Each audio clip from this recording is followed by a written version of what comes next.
नमस्कार, मैं एम के पांडे। हमारी धारणा पर आपका स्वागत है। 1500 वर्ष पूर्व यानी गुप्ता काल, हर्षवर्धन का काल और भी पहले हम मौर्य साम्राज्य भी कह सकते हैं, अशोक का काल, वैदिक काल। आखिर प्राचीन काल में थायराइड, शुगर, बीपी ये सब समस्याएं थीं या नहीं? अगर थीं तो कितनी भयावह थीं?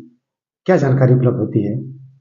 इसी संदर्भ में हम आपके सामने आज अपनी धारणा रखेंगे। आज आप देख सकते हैं कि पूरी दुनिया कहीं कोई ऐसा देश नहीं होगा, कोई ऐसा क्षेत्र नहीं होगा जहां ये 3-4 प्रॉब्लम मतलब एकदम गांव-गांव तक ना पहुंच गई हो ये प्रॉब्लम।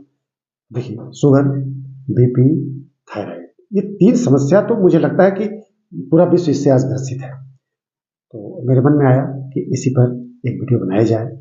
हमने बहुत सारे इस संदर्भ में मैटर पढ़े हैं और हमने काफ़ी गहराई से अवलोकन किया है। हो सकता है हमारी जानकारी फिर भी अधूरी हो, लेकिन हम एक निचोड़ आपके सामने प्रस्तुत करने की कोशिश करेंगे। आज से 1500 साल पहले, 1600 साल पहले गुप्ता काल था भारत में और दुनिया जानती है गुप्ता काल भारत का स्वर्ण काल था। यानी चहुओर से सुरक्षित और काफ़ी प्रगतिशील, लोग बहुत खुश थे। जितने भी साहित्य उपलब्ध होते हैं वो सुखांत हैं, दुखांत नहीं है। यानी लोग सुखमय जीवन जीते थे। सुखमय जीवन में एक बहुत बड़ा घटक है वह स्वस्थ जीवन है। सुखमय जीवन में स्वस्थ जीवन, और स्वस्थ जीवन आप समझ सकते हैं, पूरा स्वस्थ रहना। तो उस समय लोग स्वस्थ थे और सुखमय जीवन जीते थे। अब जो रिकॉर्ड प्राप्त होते हैं, जो भी साहित्य हैं, जो कुछ भी जितना भी मैटर उपलब्ध होता है उसमें 2-3 चीजें नहीं हैं। हम पाते हैं कि प्राचीन काल में 2-3 चीजें नहीं। एक तो कारागार शब्द बड़ा कम आता है, चिकित्सालय बहुत कम आते हैं शब्द, ठीक है।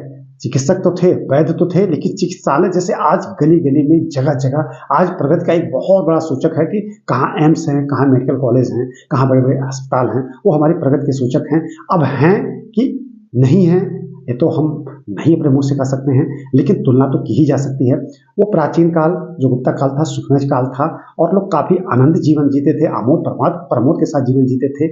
लेकिन उनमें यह प्रॉब्लम कहाँ तक थी, किस गंभीरता तक थी, तो हम अपनी बात तुरंत रखते हैं आपके सामने। जो देखिए, उस समय वैद्य, हमारे प्राचीन वैद्यों में 4 नाम तो अद्वितीय है: चरक, सुश्रुत, जीवक, पतंजलि, बहुत हद तक चाणक्य भी। जितने भी ऋषि कुल हैं, जितने भी गुरुकुल हैं, वो सारे के सारे ऋषि और जो गुरु आते हैं वो सारे के सारे बहुत बड़े वैद्य थे। अब जो जानकारी उपलब्ध होती है, जो पढ़ा जाता है, उसमें ये मिलता है कि तब के चिकित्सक और आज भी वैद्य नाड़ी से यहाँ हाथ रखा और रोगों का पता लगाया। तो नाड़ी पर हाथ रखने का मतलब क्या है? धड़कन चेक करना।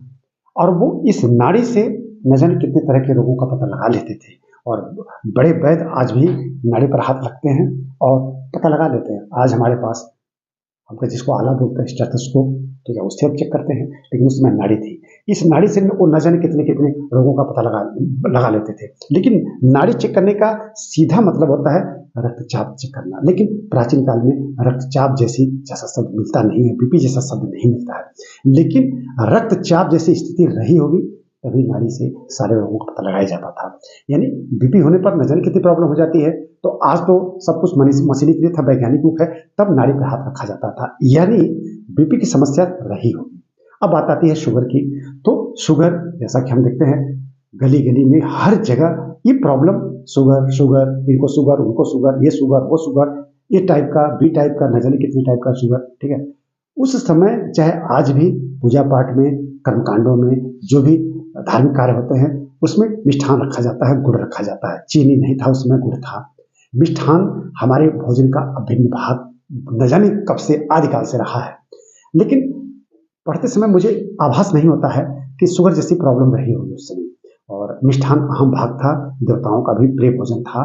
और हर जितनी भी सामग्री बनाई जाती है उसमें मिष्ठान एक आवश्यक घटक रखा जाता था। मुझे नहीं लगता है कि शुगर जैसी ऐसी समस्या उस समय रही होगी, लेकिन कह के शुगर नहीं, उसको उसके जो प्रभाव थे वो प्रभाव कुछ और रहे होंगे। उसका इलाज किया जाता रहा होगा। इलाज शुगर करके नहीं, तमाम इलाज हो रहे हैं, सब प्राकृतिक था, शुगर का भी इलाज हो जाता रहा होगा। अब बात आती है थायराइड। थायराइड का सीधा संबंध हमारे तनाव से है, हमारे डिप्रेशन से है और हमारी खराब जीवन पद्धति से है।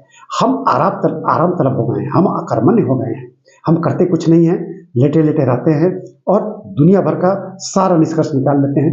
जितना तनाव में हम रहेंगे, अपने को हम एकदम व्यवहारिक रूप में कर्म में नहीं लगाएंगे, श्रम में नहीं लगाएंगे, तो मस्तिष्क से जो स्रावित होने वाले हार्मोन है, मस्तिष्क का मतलब यहाँ थायराइड, वो मास्टर ग्लैंड पीयूष जिसको हम पिट्यूटरी बोलते हैं, वो अप्रभावित हो जाता है। सीधा वो मस्तिष्क से जुड़ा हुआ, मध्य मस्तिष्क में पिट्यूटरी जुड़ा हुआ है, उससे श्रवण गड़बड़ाएगा तो पूरे शरीर में हार्मोन्स का श्रवण गड़बड़ा जाता है। तो तनाव एक बहुत बड़ा कारण है। थायराइड तनाव उस समय भी रहा होगा, लेकिन तनाव आज की जैसा नहीं रहा होगा।